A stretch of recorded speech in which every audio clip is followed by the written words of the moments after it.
Daqui a um mês e pouquinho, 2 meses, ele está fazendo uma viagem para o Camboja, para a Índia e para a Tailândia. Então ele vai contar um pouquinho dessa experiência. É jovem, bem jovenzinho, né? Apesar dessa cara, esse bigode querer fazer cara de mais velho, né? Apenas 28 anos, um homem de Deus, casado, já vem de uma dinastia, né, de pastores, o pai pastor, implantou muitas igrejas. Então realmente é um homem que eu aprendi a amar, né, em Jesus, eu aprendi a confiar, eu pesquisei bastante antes de trazê-lo aqui. Então é uma pessoa de nossa confiança, né, e eu vou estar endossando aquilo que ele está falando. Então não é nada inventado, não é mentiras. Vocês aqui me conhecem, né, vocês me conhecem, ainda não conhecem o Igor, mas me conhecem. Então transmitam a confiança que vocês têm em mim para esse homem de Deus. O que ele vai trazer para nós é muito importante. E como nós estamos entrando nessa nova estação, Igreja, Cultura do Reino, nós vamos precisar ouvir o que ele vai dizer e nós vamos precisar tomar algumas atitudes. Talvez você que está aqui seja um que vai levantar a mão e dizer assim: eu quero isso para mim. Eis-me aqui. E daqui a alguns dias nós estamos então no aeroporto se despedindo de você, porque você está indo para uma missão. Amém? Mas e se cortarem a sua cabeça? Glória a Deus. Glória a Deus. Vocês vão ver que a coisa é maravilhosa e é séria. Estenda suas mãos para cá, vamos orar pelo missionário Igor. Pai, nós te agradecemos, Senhor, por esse jovem, Pai, e pela sua esposa jovem, que disseram sim, e estão nesse campo, Senhor. Cuida deles, Pai. Cuida deles, dê sabedoria, dê estratégias. Cubra, Senhor, em todas as áreas, Pai.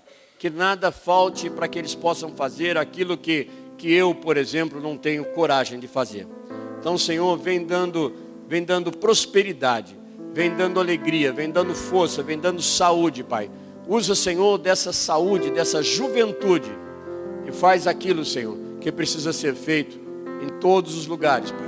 Em nome de Jesus. Pai, abra os nossos ouvidos. Abra, Senhor, o nosso coração para que a gente possa receber essa palavra, Senhor. Receber essa palavra, Senhor, e que seja uma semente em nosso coração, que possa multiplicar 30 vezes mais, 60 vezes mais, 100 vezes mais. Em nome de Jesus. Amém.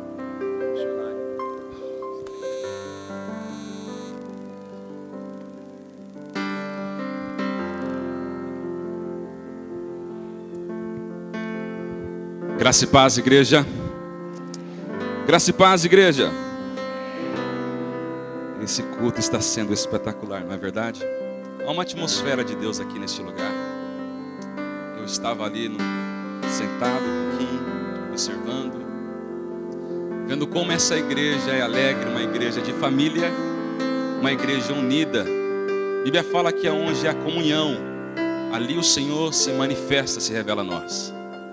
Vocês estão em comunhão, em unidade, em família, em amor. Eu senti uma alegria profunda neste lugar. O meu espírito ele treme em temor em estar aqui em cima ministrando para vocês, amém? Quantos aqui conhecem a Missão Adore? Levanta a sua mão. Algumas pessoas aqui, os pastores. A primeira vez que eu vim para Pindamonhangaba foi em junho, né? Que teve a Fermata. Era uma reunião de pastores. E lá a gente apresentou um pouquinho do que é a Missão Adore, do trabalho da Missão Adore, o trabalho relevante. E os pastores, eles se apaixonaram por aquilo que nós estamos fazendo nos países perseguidos. País onde há pobreza extrema. País que quando você olha, você fala... Aos olhos humanos não há esperança. Mas nós sabemos que aqueles que confiam no Senhor, a esperança é a última que morre. Bom, como o pastor falou, eu sou o Igor da Missão Adore, tenho 28 anos, sou casado com a mulher mais linda desse planeta. E provavelmente ela deve estar me assistindo agora. Então, com todo carinho, todo amor, Débora, Saiba que eu te amo, viu? Fazer uma média aqui, né, irmãos? Projeta para mim o slide, fazendo um favor. Obrigado. Bom, a Missão Adore, ela trabalha na Ásia. E nós estamos localizados em 3 países. Que é Índia, Camboja e Tailândia. E a forma com que nós trabalhamos nesses países é através da educação. Nós implantamos escolas e através das escolas nós implantamos igrejas. Essa é a estratégia que Deus tem nos dado e nós temos alcançado milhares de pessoas, de famílias, de crianças na Ásia, nesses países. E eu gostaria de perguntar se alguns de vocês já ouviram falar sobre o genocídio no Camboja. Alguém já ouviu? Levanta a mão. São poucas pessoas. Passa para o próximo slide para mim, por gentileza. Bom, alguém aqui já ouviu falar sobre a guerra do Vietnã? Foi um massacre, não foi? Milhares de pessoas perderam suas vidas ali. Mas o que assusta a gente foi a consequência. Depois, em 1975 se encerra a guerra do Vietnã. E um governo militar, se levanta no Camboja. E como resultado disso, os inimigos desse governo eram pessoas do bem, pessoas comuns, que tinham suas vidas ali, eram trabalhadores, tinham suas vidas relevantes. Eu gostaria de fazer uma pergunta, alguém aqui sabe ler? Levanta sua mão. Ok. Alguém aqui tem a formação superior? Ensino médio completo? Ou ensino fundamental? Alguém aqui usa óculos? Essas pessoas do bem eram dadas como inimigos desse governo. E o que acontecia com eles? Primeiro, eles eram levados a campos de concentração em massa, onde alguns eram torturados e até mortos. Mais de 1,5 milhão de pessoas perderam suas vidas no Camboja. 1,5 milhão de pessoas. Dentre elas, homens, mulheres e crianças. Passa o próximo slide para mim, por gentileza. Esse lugar que vocês estão vendo, essa árvore com um monte de pulseiras, é um memorial no Camboja. E para quem quiser visitar, esse lugar está lá como demonstração, uma amostra do que aquele governo causou na nação. É incrível, porque quando você anda nas ruas do Camboja, você não vê pessoas de cabelo branco. É raro. É raro você ver um senhor de idade. Você conheceu o avô de alguém. Esse lugar é um memorial onde aconteceu um dos maiores massacres, e isso fere meu coração de uma forma gigantesca. Porque para economizar munição, economizar bala que era muito caro na época, eles pegavam as crianças pelas pernas, bebês recém-nascidos, crianças de até 6 anos, e ateavam contra essa árvore até que eles morressem. E eles não só faziam isso, como faziam isso na frente das mães. Eles colocavam as mães de joelhos para que elas assistissem esse massacre, e assim elas perdessem a força, e depois que eles matavam os bebês, eles matavam as mães também. E nesse lugar, nesse memorial, tem um lugar que eu não queria colocar como imagem, porque é muito pesado. Mas os crânios das pessoas que foram mortas aqui estão expostos para causar mesmo repúdio. E como consequência desse massacre, passo para o próximo slide, o Camboja de hoje é o resultado do Camboja de ontem. Como resultado disso, escravidão infantil, trabalho escravo infantil, prostituição infantil, tráfico humano, venda de órgãos, acontece aqui. É um país extremamente pobre. Esse é o resultado. E nós não temos conhecimento disso, não é verdade? Passa o próximo slide. Vocês estão vendo essas crianças sentadas aí? O que você vê nessa foto? Apenas crianças, né? Tem um bebê recém-nascido ali, não é verdade? Você teria coragem de vender o seu filho por $100? Teria? Pois bem, um dos nossos missionários foi fazer o trabalho social na cidade onde nós estamos. E quando nós chegamos nessa casa, essa mãe ofereceu o seu filho para o missionário, pastor Tiago, por $100. Como ele é brasileiro, mas ele parece um americano, ela achou que ele tinha muito dinheiro. Ela não esperava que ele era um missionário. Ele ficou indignado com isso, porque no Brasil não é nossa cultura fazer isso. Cultura de país nenhum fazer isso. Ele ficou extremamente indignado com isso. Ele falou assim: eu não posso, porque o trabalho da mãe é cuidar e zelar dessa criança. Você precisa cuidar desse bebê, você não pode vender. E o rapaz que estava com ele, o missionário João, ele fala: pastor, se você não levar esse bebê, outra pessoa virá aqui e levará. E ele falou assim: mas eu não posso. Ela falou: se você tiver uma televisão para me dar, você leva o meu filho. Porque a vontade dela era assistir Netflix, programa de televisão. Meus irmãos, isso dói o nosso coração, isso fere a nossa alma. Passo para o próximo slide. No mesmo dia, na mesma semana, o pastor Tiago, enfurecido com isso, ele reúne os missionários que estão no campo. E ele vai para esse lugar aqui. Meus irmãos, nós oramos. Oramos muito. Eu ainda estava aqui no Brasil. E ele me mandou uma mensagem: esteja em oração por nós, porque está surgindo um novo projeto. E Deus, um ano depois, Ele responde às nossas orações. Passo para o próximo slide. Esse é o nosso orfanato Finally Home no Camboja. Nós estamos concluindo ele. E nós iremos receber cerca de 100 crianças para a glória de Deus. Serão 100 crianças tiradas da prostituição infantil, do trabalho escravo infantil, da venda ilegal de órgãos. Serão 100 crianças destinadas a serem profetas em uma nação. Pessoas que salvarão o povo. Mensageiros de Deus.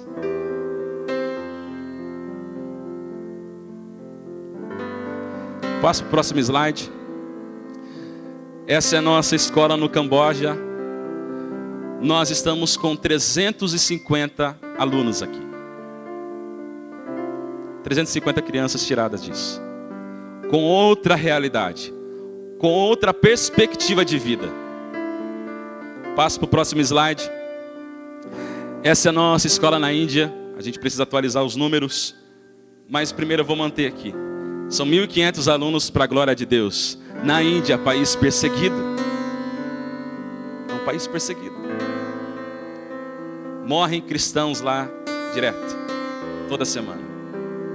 É um país onde há 240 milhões de muçulmanos. Tem mais muçulmanos na Índia do que no país deles. Você já pregou para um muçulmano? Fora os muçulmanos, há o hindu, a segunda maior religião do mundo. O hindu, que também persegue os cristãos. Estar na Índia não é para qualquer um. É para aqueles que amam pessoas. São apaixonados por gente. Passa para o próximo slide. Essa é a nossa escola na Tailândia, uma escola internacional. Uma referência. Essa escola é uma escola referência.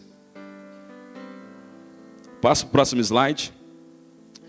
E através das escolas nós implantamos igrejas na Ásia. Passa para o próximo slide. São 23 igrejas implantadas na Ásia. Mais de 4.000 pessoas que foram salvas pelo poder do Evangelho e convertidos ao Senhor. Pessoas que estão tendo a vida transformada, meus irmãos. Transformadas. Aleluia. Passo para o próximo slide. Essa é uma das nossas inaugurações. A última. Observe como os indianos adoram o Senhor. A maioria deles não está sentado em cadeiras. Estão sentados no chão. Cultuando. Você precisa ver um indiano sendo batizado nas águas.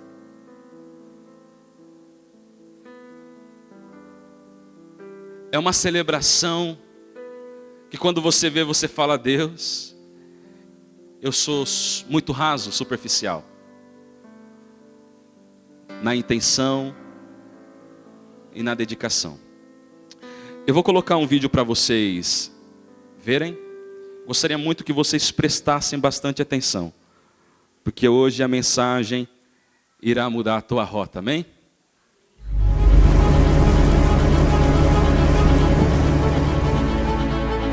Estamos aqui no rio Mekong, uma região de 3 fronteiras, conhecida como Triângulo Dourado. Esse grande rio nasce na China e atravessa Myanmar, Laos, Camboja, Tailândia e Vietnã. Aqui e agora pode estar passando uma embarcação com drogas, órgãos em uma caixa ou até mesmo uma menina que terá sua virgindade leiloada. Por falar em abuso de menores, esse comércio ilegal movimenta milhões de dólares por ano, tornando a Tailândia conhecida como a capital mundial do turismo sexual. A rotina que destrói a infância de milhares de meninos e meninas. E logo ao lado, no Camboja, o cenário não é diferente.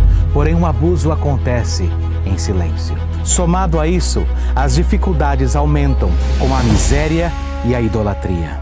E a pobreza extrema também atinge o segundo país mais populoso do mundo, a Índia.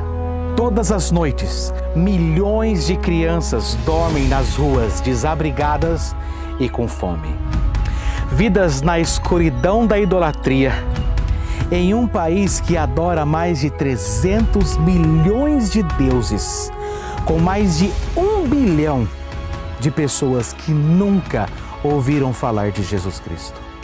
Este vídeo não é apenas um alerta, mas um registro de uma promessa que fiz a Deus em homenagem ao nosso pequeno menino chamado Bernie.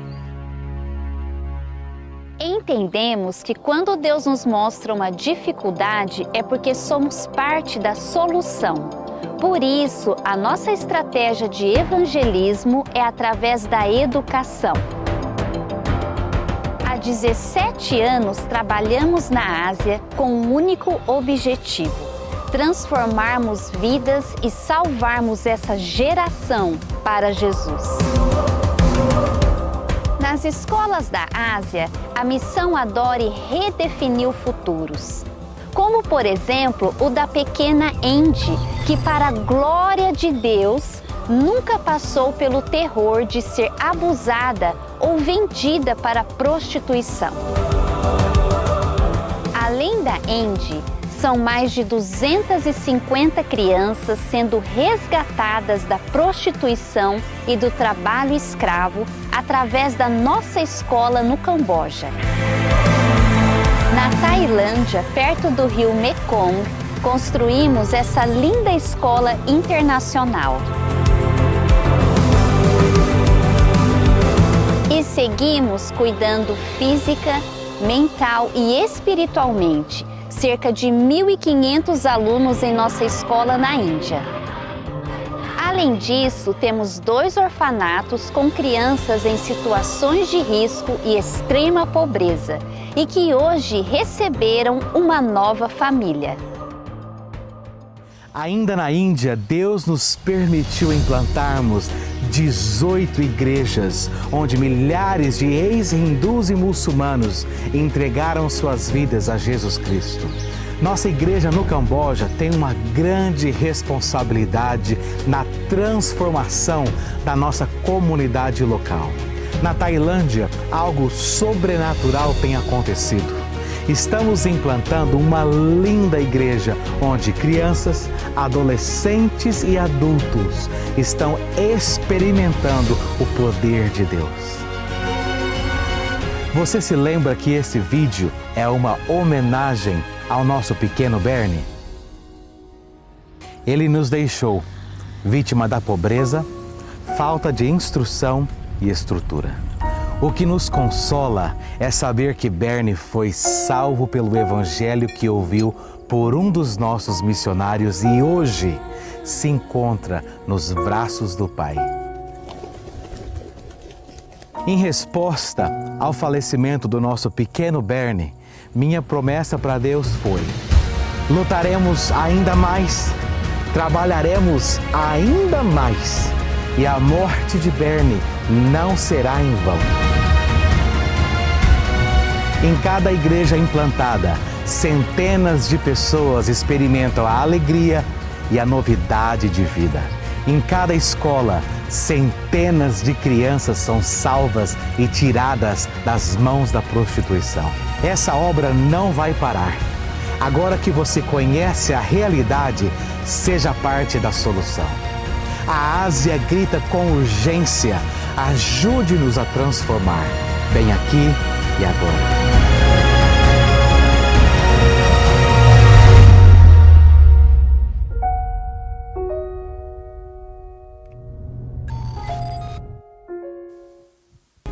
Esse é o trabalho da Missão Adore. Nós temos dado muito resultado para o reino de Deus. Amém? Meus irmãos, isso tudo só é possível por duas coisas. Através da oração da igreja brasileira e através da generosidade da igreja brasileira. São dois extremos. A gente sabe que sem oração a gente não vai para frente. A gente não consegue avançar nesse território. Pela opressão, pela idolatria, por tudo isso. E eu quero pedir para vocês, nos ajude em oração. E também seja um mantenedor da Missão Adore. Nos ajude a fazer isso. O pastor quer dar uma palavra? Como eu disse no início, vocês me conhecem. Já é um bom tempo. Então, nós estamos entrando numa nova etapa, numa nova fase. Eu conheço esse grupo, eu sei que tudo que foi mostrado aqui é real, é presente e é o que eles estão vivendo nesse momento. Tudo que nós vimos aqui. Então eu peço que vocês transmitam essa confiança que vocês têm no seu pastor.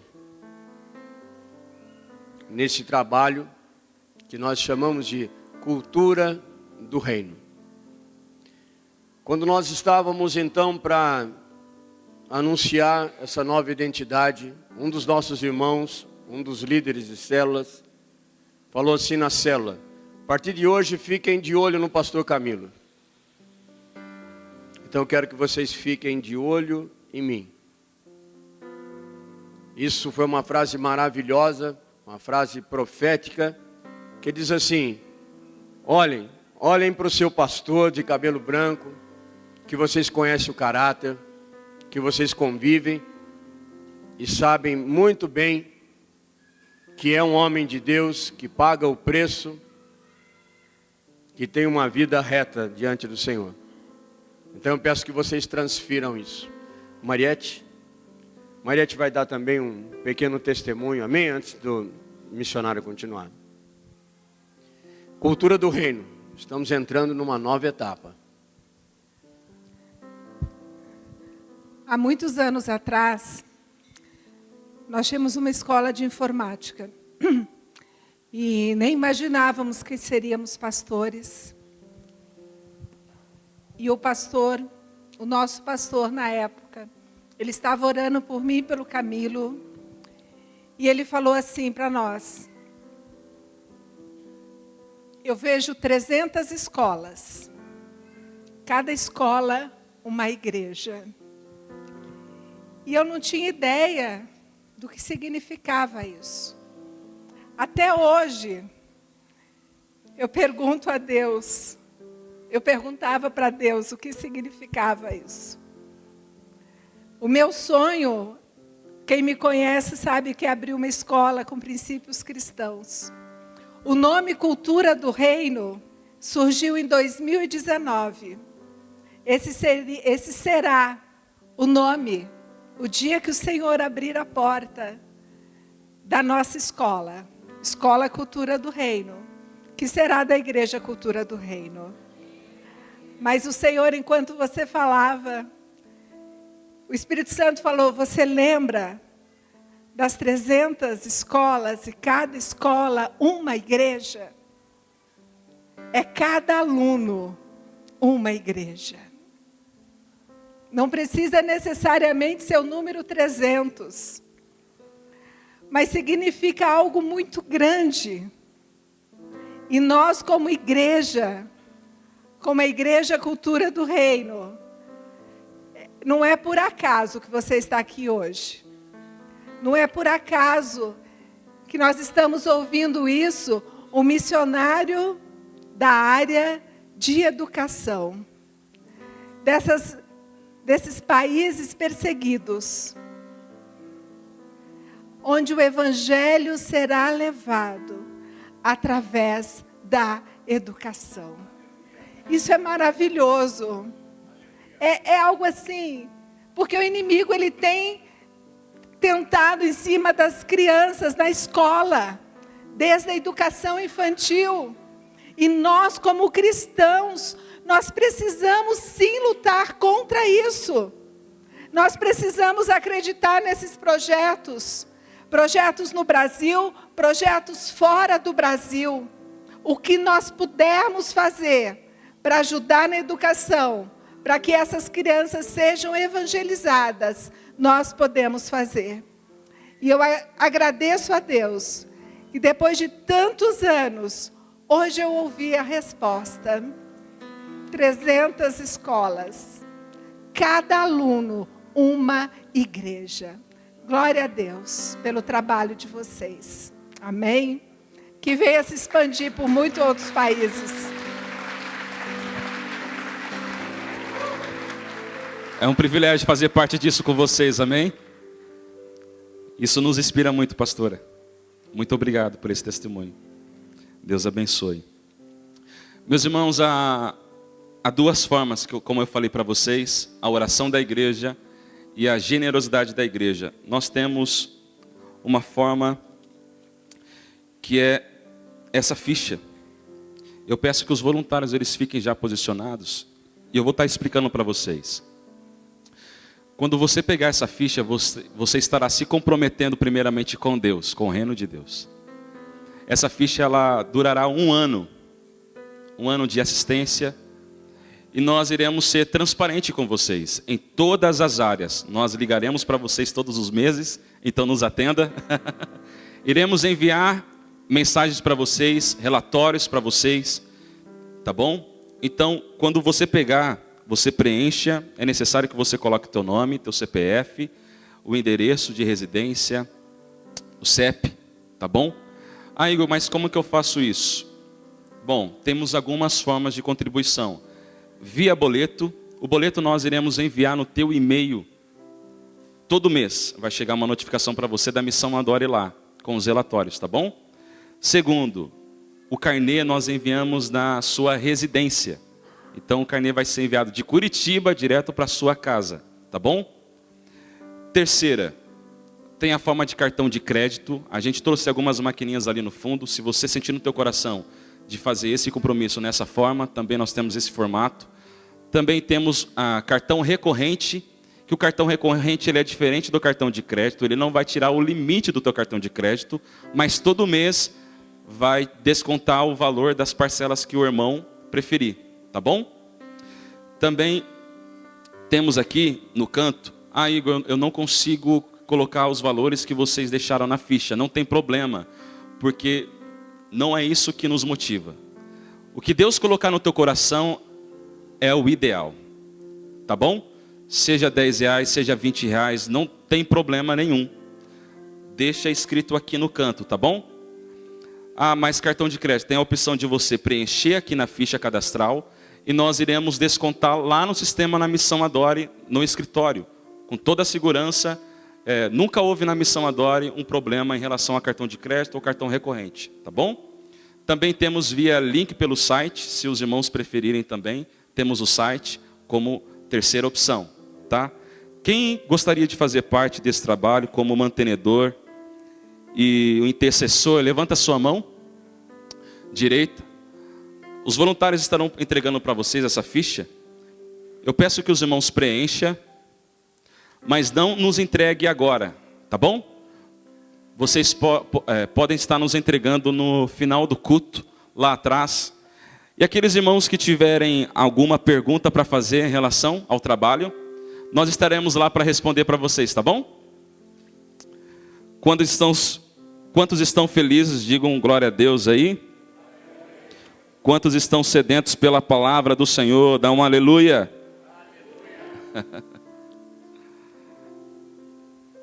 Peço que os irmãos tenham um pouco de paciência comigo, assim como Chaves.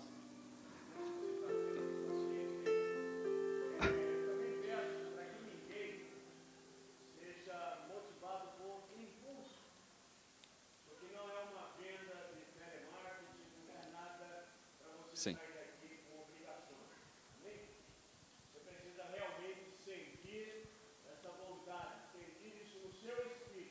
Amém. Não faça nada por impulso, porque é um compromisso que você está fazendo com o Senhor. Então seu pastor, prefiro que você não faça do que seja por impulso. Sabe aquela venda? Você compra aquela televisão para pagar em 4 anos por impulso, depois você não consegue pagar, vai ficar com o seu nome sujo. Então, aqui você está fazendo um compromisso com o Senhor. Então aguarda, né? Você ainda não tem certeza, espera até o final do culto. Quem ainda não tem certeza, espera essa semana. Amém. Amém? Amém. Isso que o pastor falou é a realidade. Não vá pelas emoções, que as emoções te levarão às falhas, aos erros. Mas vai pelo propósito, amém? Pelo propósito. Abra sua Bíblia no livro do profeta Jonas. Versão NVI, tá?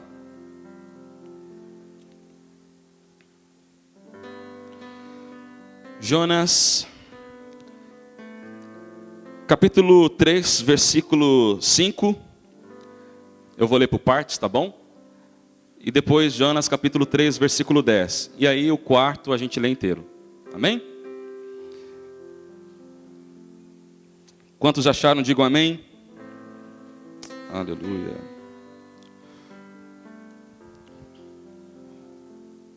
Os ninivitas creram em Deus, proclamaram um jejum, e todos eles, do maior ao menor, vestiram-se de pano de saco.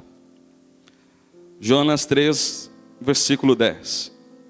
Tendo em vista o que eles fizeram e como abandonaram os seus maus caminhos, Deus se arrependeu e não os destruiu como tinha ameaçado, tinha dito. Capítulo 4. Jonas, porém, ficou profundamente descontente com isso e enfureceu-se. Ele orou ao Senhor: Senhor, não foi isso que eu disse quando ainda estava em casa? Foi por isso que me apressei em fugir para Tarsis. Eu sabia que tu és Deus misericordioso e compassivo, muito paciente, cheio de amor, e que prometes castigar, mas depois se arrepende. Agora, Senhor, tira a minha vida.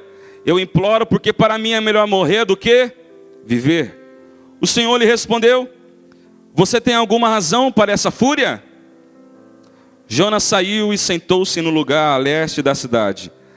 Ali construiu para si um abrigo, sentou-se à sua sombra e esperou para ver o que aconteceria com a cidade. Então o Senhor Deus fez crescer uma planta sobre Jonas para dar sombra à sua cabeça e livrá-lo do calor, o que deu grande alegria a Jonas. Mas na madrugada do dia seguinte, Deus mandou uma lagarta atacar a planta e ela secou-se. Ao nascer do sol, Deus trouxe um vento oriental muito quente, e o sol bateu na cabeça de Jonas, ao ponto de que ele quase desmaiou. Com isso ele desejou morrer e disse: para mim seria melhor morrer do que viver. Mas Deus disse a Jonas: você tem alguma razão para estar tão furioso por causa da planta? Respondeu ele: sim, tenho, e estou furioso a ponto de querer morrer. Mas o Senhor lhe disse: você tem pena dessa planta, embora não a tenha podado, nem a tenha feito crescer. Ela nasceu numa noite e numa noite morreu. Contudo, Nínive tem mais de 120 mil pessoas que não sabem nem distinguir a mão direita da esquerda, além de muitos rebanhos. Não deveria eu ter pena dessa grande cidade? Feche seus olhos. Senhor, nesse exato momento eu peço, Pai, que o Senhor nos guie e que essa palavra venha permanecer no coração dos teus filhos dessa igreja, dessa casa. Eu peço agora, Senhor, que o Senhor silencie as vozes da minha cabeça e que o teu Espírito venha falar com essa igreja, Pai, com essa casa, com essas pessoas. Amém, Senhor. Acredito que todos aqui já ouviu falar sobre a história de Jonas. Alguns aqui já leu. É um livro com apenas 4 capítulos. Você consegue ler ele em apenas uns 20 minutos?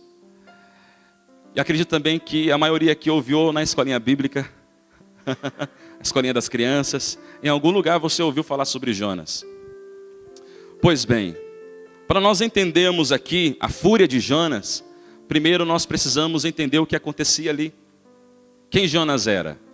Jonas era um profeta, filho de um profeta. Jonas, ele viveu no período de Jeroboão II, e ele é citado 3 vezes na Bíblia. No livro de Jonas, no Antigo Testamento mais uma vez, em 2 Reis. E terceiro, que o próprio Jesus faz menção da história de Jonas. Olha que privilégio. Dizendo que não é uma história fictícia, mas é uma história verídica, real, aconteceu. E por que você está me dizendo isso? Pois bem, você sabe o ofício de um profeta? Quem um profeta representa, quem ele é? Profeta na Bíblia significa amigo íntimo de? Aquele que representa a autoridade e a voz de Deus na terra. Aquele que Deus ordena e logo em seguida ele fala, ele obedece. Mas no caso aqui nós vemos um profeta rebelde, aquele que deveria cumprir com o que Deus está lhe ordenando e ele foge. Mas deixa eu fazer uma pergunta para vocês. Jonas foge da onde? Alguém aqui sabe me dizer? Deus tinha mandado ele ir para onde? Para Nínive. E ele vai para... De onde Jonas foge? Esse é o primeiro pensamento, não é verdade? Só que para fugir de Nínive não bastasse ele permanecer onde ele estava.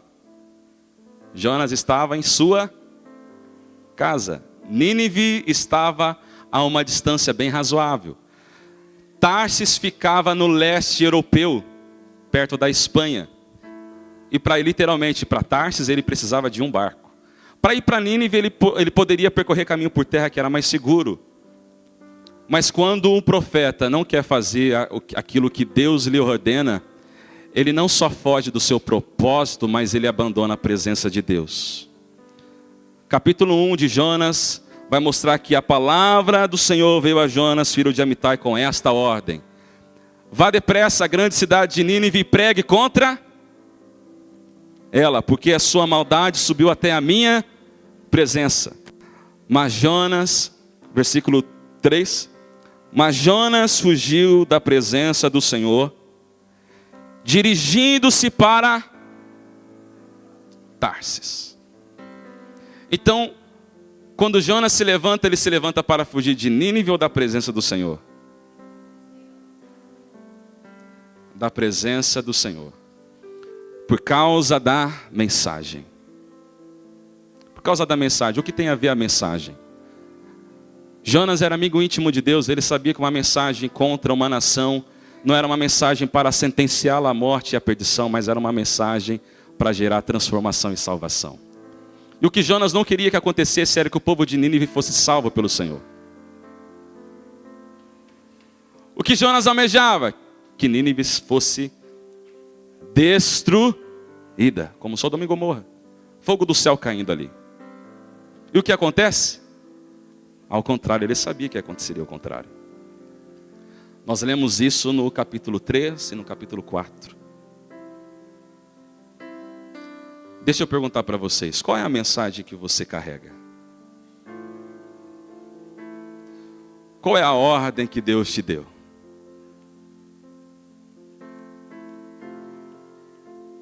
Qual é a mensagem que você tem pregado?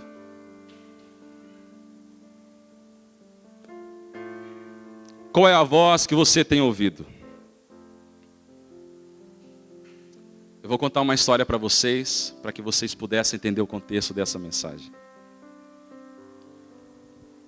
Antigamente, nos antigos impérios, os reinos, todo reino e todo rei tinha um mensageiro. E o mensageiro, ele tinha apenas um papel importante de levar a mensagem, seja para familiares, amigos e até mesmo inimigos do reino. E quando o mensageiro, ele aceita essa responsabilidade que o rei lhe dá, o rei lhe carrega, lhe atribui, ele recebe duas coisas. Ele recebe o selo real, que o selo ele poderia ser dado através de uma aliança ou de um colar. Mas por que o rei fazia isso? Pois bem, todo povo, toda nação que olhasse para aquele homem específico, sabia quem ele era por aquilo que ele carregava. E aqui eu deixo uma pergunta para vocês. Quando as pessoas olham para você, elas sabem quem você é por aquilo que você carrega? O que você está carregando? Qual o selo? Qual é a marca? Então, quando todo aquele reino olhava para ele, sabiam quem ele era, o respeitasse, porque sabiam que ele era uma autoridade ali naquela nação. E como garantia de segurança, quando o rei o enviava para qualquer lugar para levar uma mensagem, o rei, ele selecionava os seus melhores guerreiros, soldados, para escutá-lo em segurança, porque a mensagem era muito importante. A mensagem, ela protege também o mensageiro. E o mensageiro, ele poderia ir a uma nação inimiga e entregar essa mensagem. Junto com ele, ele tinha um tratado que o rei não poderia tocar. O rei inimigo não poderia tocá-lo. Por quê? Porque se caso o fizesse, o rei inimigo matasse o mensageiro do rei, todos os outros reinos iriam olhar com outros olhos para esse rei. Iria ver que era um rei desonroso, que não havia honra ali. E facilitaria para o reino oposto formar alianças. E o rei pedia apenas uma coisa ao mensageiro.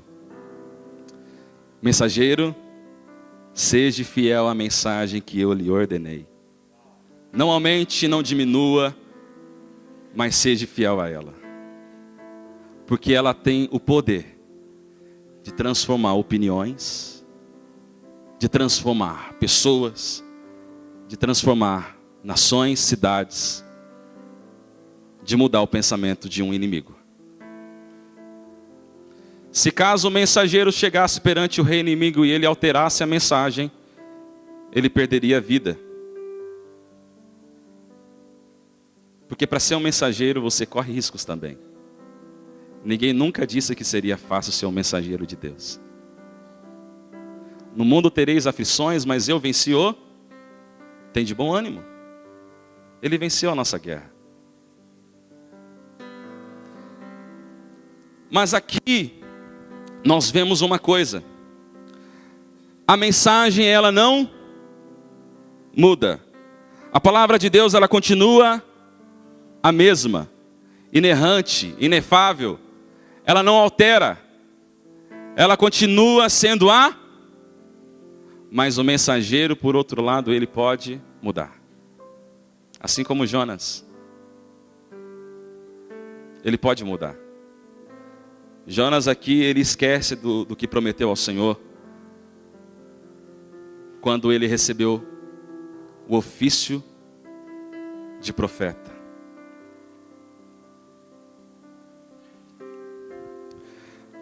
Pois bem, para entendermos a revolta de Jonas acerca de Nínive, precisamos entender quem era Nínive aqui na história, os ninivitas. Nínive era a maior cidade do tempo de Jonas. Calculam-se estudiosos que era uma cidade de 600 mil habitantes. Tem dimensão disso naquele período? Uma cidade muito grande, que demoraria 3 dias para percorrê-la a pé. Jonas percorreu ela em 1 dia. Eu acho que ele estava com pressa, não estava não? Apressadinho. E Deus havia lhe dado uma mensagem, e a mensagem que Deus lhe deu foi: daqui a 40 dias Nínive será. Não é uma mensagem curta? Quanto tempo você demora para pregar essa mensagem, pastor? Daqui a 40 dias Nínive será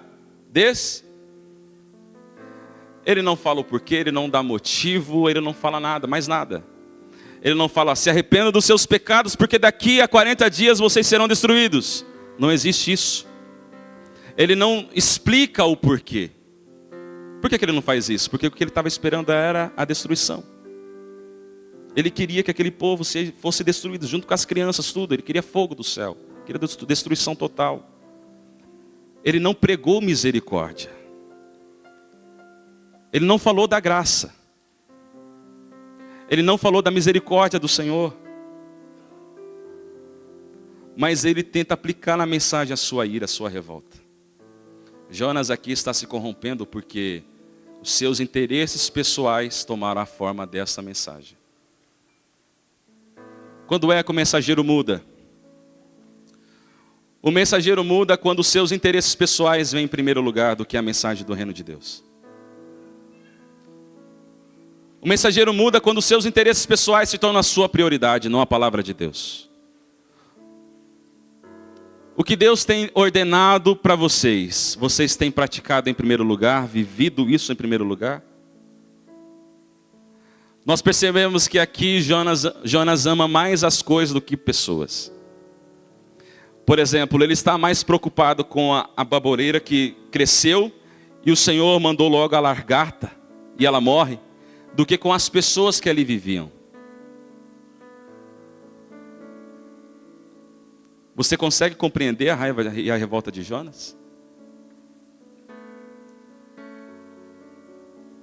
Nínive está aí fora. Antigamente nós vivíamos com eles, nós éramos contra a vontade de Deus. Revoltados assim como eles eram. Distante, pecadores. Éramos considerados como bárbaros, assim como eles. Mas hoje vocês estão aqui porque alguém foi lá resgatá-los. Vocês ouviram a mensagem do Evangelho, não ouviram? E ela te transformou. Você já foi grato por isso? Por essa mensagem?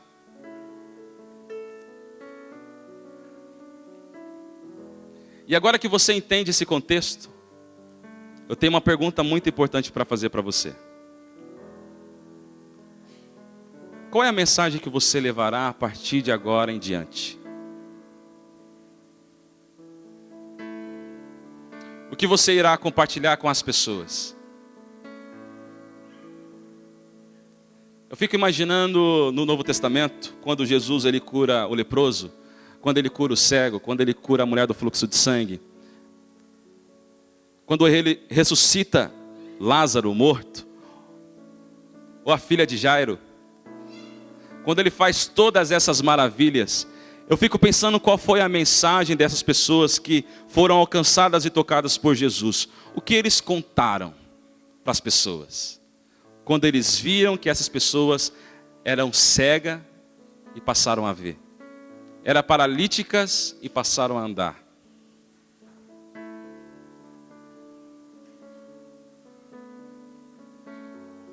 Quando Jesus te tocou e Ele transformou a sua vida, qual é a história que você está contando para as pessoas?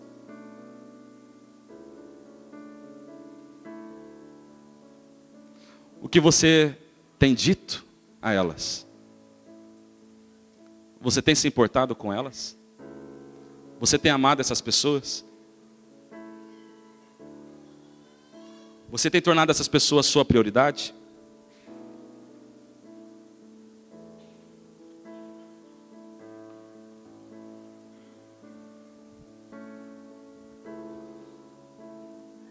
Deus ele é tão misericordioso que uma mensagem de destruição que Jonas aplicou gerou tão resultado que o próprio mensageiro ficou revoltado. Pastor Camilo, alguma vez o Senhor já pregou nesse púlpito esperando que a sua pregação não gerasse resultado? Já pregaram aqui nesse altar, ministraram louvor, esperando que não gerasse resultado? Você já trabalhou a sua vida esperando não gerar resultado? O que o ser humano mais quer é que aquilo que você exerce gere resultados. No caso de Jonas, ele não quer resultados. Ele não queria que a mensagem dele gerasse transformação.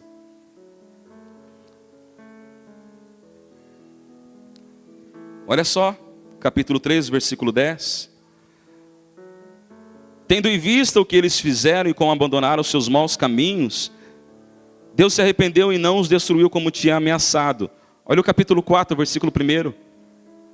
Mas Jonas ficou, leem comigo, Jonas ficou profundamente e... Por que Jonas se enfureceu? Porque os ninivitas haviam se... Qual é o coração de Deus? O que há no coração de Deus? O que Deus quer? O que Deus almeja? O que Deus ama? O que Deus ama? O que Deus ama? O que Deus ama? Olha para o lado do teu irmão aí. Olha no olho dele. Isso aí vale mais que o mundo inteiro. Essa pessoa que está do teu lado vale mais que o mundo inteiro. E Jonas está enfurecido por causa de você.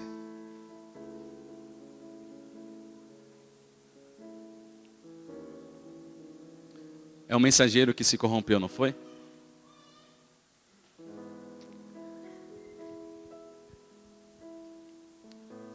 E ele vendo o resultado que o Senhor gerou ali, que aconteceu, Jonas ele pede a morte. No capítulo 2 nós vemos quando Jonas ele é engolido pelo peixe, ele clama a Deus para que Deus não tirasse a sua vida. Jonas ele faz apenas 2 orações nesse texto. A primeira, ele pede para que Deus não tire a sua vida, devolva-lhe a vida. E a segunda oração ele pede para que Deus o mate. Contraditório ele, não é verdade? Mas por que ele pede para morrer? Ele não tem ferida nenhuma ali. Ele tem apenas o orgulho. E Deus está tratando com o orgulho do profeta. Porque ele ainda não entendeu que a mensagem é mais importante que ele. Porque a mensagem ela cura, ela liberta, ela transforma. A mensagem é o poder de Deus. A mensagem tem o poder de impactar uma geração. A mensagem tem o poder de transformar pessoas, vidas. A mensagem tem o poder de salvar. A mensagem tem o poder de reconciliar. A mensagem tem o poder de trazer para perto quem está longe. A mensagem de Deus tem o poder de curar pessoas com feridas almáticas, pessoas com feridas expostas. A mensagem de Deus tem o poder de restauração. Então por que, Jonas, você se silencia tentando fugir para Tarsis, sendo que o teu propósito é ir para Nínive, ao lugar onde você não quer ir, e ministrar a mensagem da salvação, do amor de Deus, da reconciliação? Você não precisa de um púlpito para fazer isso. Você precisa amar pessoas, assim como Deus nos ama. Você conhece o amor de Deus? Diferente do amor dos homens, que é um amor que se baseia naquilo que o outro me faz, o amor de Deus é um amor incondicional, sacrificial. Quando Deus ama, Ele não volta atrás da sua palavra. Quando o homem decide amar, pode ser que ele volte atrás de sua palavra. Deus não muda. Você ama pessoas? Ou você ama mais as coisas do que pessoas? Amar pessoas vai te levar para a cruz todos os dias, porque elas vão te ferir. Mas se você as amas com o amor incondicional, o amor de Deus, você irá suportar todos os dias as decepções, as rejeições e até mesmo os abandonos. Você ama o Senhor? Você ama Deus? então seja fiel à mensagem que Ele lhe deu. O seu testemunho tem poder de impactar vidas. Qual é o seu testemunho? Você já contou para alguém o que Deus fez na tua vida? Quem você era há 10 anos atrás, há 20 anos atrás, há 30 anos atrás, há 40 anos atrás? Eu não vou puxar mais para trás, não. Mas você lembra de quem você era? E o que Deus fez na tua vida? Tente olhar, tente ver. Deus não foi bondoso com você? Deus não foi generoso com você? Deus não foi misericordioso com você? Estávamos em trevas e Ele nos levou para a sua luz. Estávamos perdidos no mundo lá fora e Ele nos trouxe para casa, nos colocou na mesa e nos serviu do melhor.